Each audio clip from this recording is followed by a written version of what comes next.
Assalamualaikum warahmatullahi wabarakatuh. Anak-anakku kelas 7, kita lanjut ke bab 3 di pertemuan kedua kali ini mengenai pengertian taat. Ya. Perlu kalian perhatikan anak-anak, setelah kalian mempelajari kemarin mengenai bab ikhlas, kita lanjut ke taat. Taat itu berasal dari bahasa Arab anak-anak. Ya. Artinya tunduk dan patuh. Bisa jadi kalian katakan sebagai setia atau kesetiaan. Nah, taat menurut istilah itu mematuhi segala perintah yang telah ada dan disepakati secara bersama-sama. Segala perintah kita lakukan dan larangan kita jauhi. Nah, itu yang namanya taat anak-anak. Kemudian setiap mukmin wajib taat kepada Allah dan Rasul-Nya. Perlu kalian perhatikan anak-anak. Nah, kemudian lalu ciri-ciri taat itu bagaimana? Nah, kita bisa lanjut. Ciri-ciri perilaku taat: patuh pada segala peraturan yang telah diundang-undangkan atau disiplin dalam melaksanakan tugas. Artinya kita tidak boleh menuntut lebih daripada hak yang kita miliki atau hak yang dimiliki orang tersebut. Jadi kewajiban kita lakukan, barulah kita mendapatkan hak-hak kita. Nah, kemudian caranya bagaimana anak-anak? Ya, kita lanjut. Cara-cara berperilaku taat. Mula-mula dengan cara seperti ini. Contoh, kita tidak menunda waktu sholat, menjauhkan diri dari perbuatan yang dilarang agama, bergaul dengan orang yang teratur ibadahnya, kemudian melatih diri menaati segala peraturan, juga termasuk di sekolah atau di kelas. Kemudian melatih diri menaati nasihat orang tua. Nah, itu perlu kalian perhatikan anak-anak.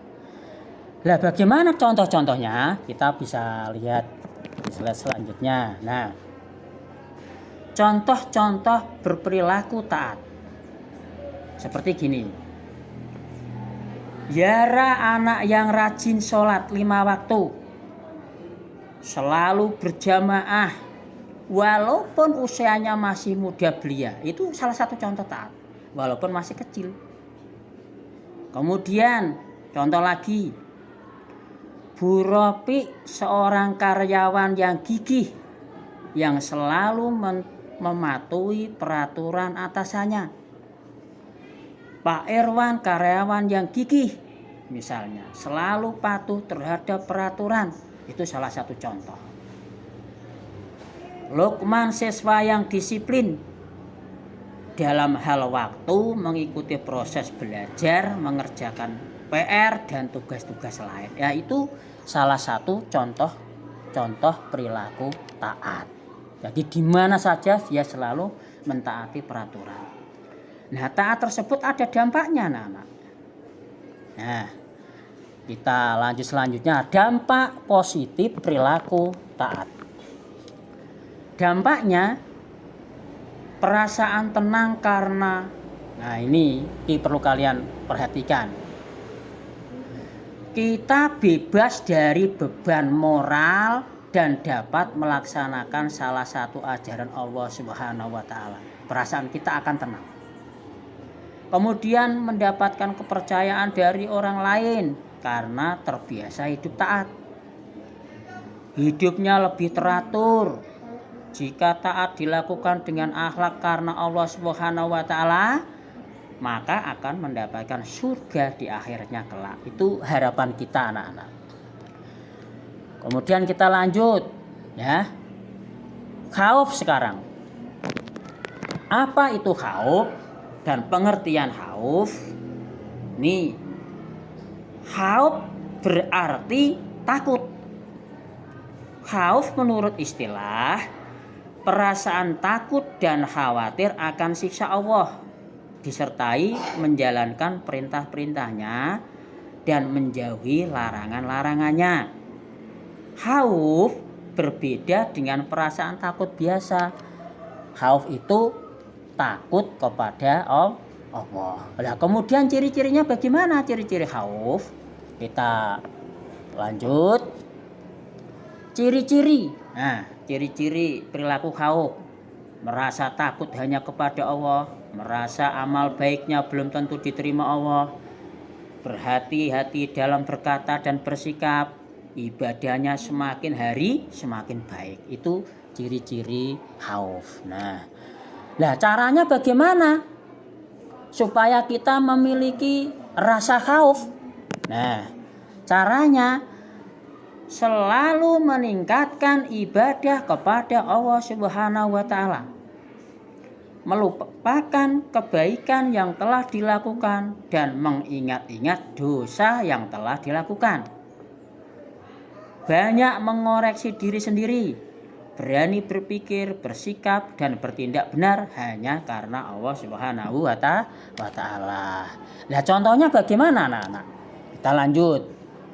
Contoh, Ahmad anak yang rajin sholat 5 waktu walaupun kerap kali diajak bermain oleh teman-temannya, tetapi Ahmad tetap sadar akan dirinya bahwa kewajiban untuk sholat tetap dilakukan. Itu salah satu contoh.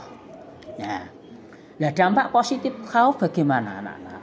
Nah, dampak positifnya sekarang dapat meningkatkan kualitas berbuat baik dalam kehidupan sehari-hari, tetap rendah hati, dapat menjaga kerutinan berbuat baik karena selalu mengharap ridho Allah dan tidak menganggap ringan dosa kecil yang telah dilakukan. Itu dampaknya.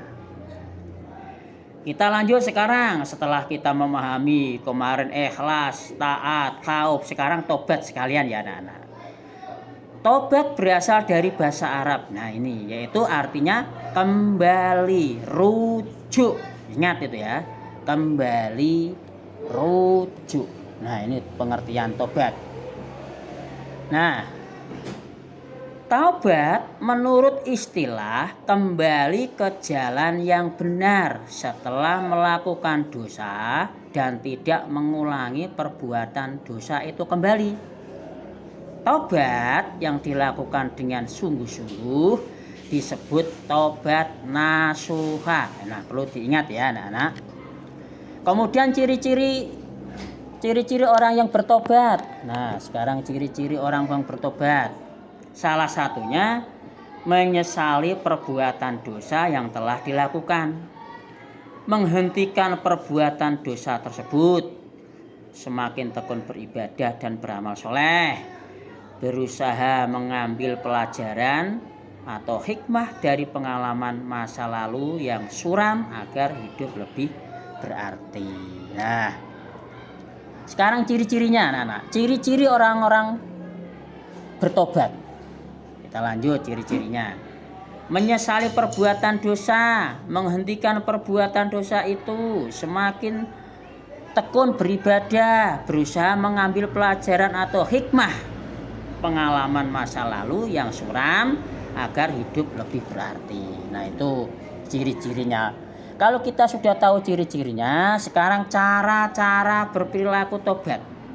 Nah, menyadari bahwa dosa, bahwa kerugian kita melakukan perbuatan yang salah akan membawa dampak pada diri kita sendiri. Jadi kita harus perlu menyadari bahwa dosa membawa kerugian. Rajin berdoa memohon ampun kepada Allah. Introspeksi diri, memohon maaf kepada sesama manusia jika berbuat salah kepada sesama manusia. Nah, itu salah satu cara-cara berperilaku tobat. Lalu contohnya bagaimana? Nah, contoh perilaku tobat. Nih, Contoh, Rama menolak permintaan ibunya yang menyuruh beli gula di warung. Melihat ibunya kecewa, Rama merasa sadar dan menyesal. Kemudian dengan segera Rama meminta maaf dan tidak akan mengulangi perbuatannya. Nah, itu salah satu contoh perilaku tobat. Lalu dampaknya bagaimana, anak-anak? Dampak positif dari tobat. Yang pertama, ini akan memperoleh kembali jalan hidup yang benar. Dosanya akan diampuni oleh Allah Subhanahu wa taala jika tidak mengulangi lagi. Memperoleh semangat hidup baru, dapat mengembalikan nama baik diri sendiri dan keluarga dan masyarakat. Dapat menimbulkan rasa aman bagi lingkungan dan nyaman dalam pergaulan. Nah, itu dampak positif dari tobat. Nah, kemudian bisa kita rangkum kemarin mengenai ikhlas. Kita sudah sampaikan ikhlas menurut istilah mengerjakan segala amal perbuatan baik semata-mata hanya karena Allah. Nah, itu perlu kalian pelajari. Untuk rangkumannya bisa dilihat. Dan kemudian mengenai rangkuman khauf merupakan suatu perasaan takut kepada Allah. Khauf berbeda dengan perasaan takut biasa. Nah, kemudian tobat dalam istilah kembali ke jalan yang benar setelah melakukan dosa dan tidak akan mengulanginya lagi. Nah, itu salah satu rangkumannya ya. Perlu kalian perhatikan, anak-anak. Ingat, selalu patuhi protokol kesehatan. Tetap semangat dalam pembelajaran. Sampai di sini dulu, anak-anak. Wassalamualaikum warahmatullahi wabarakatuh.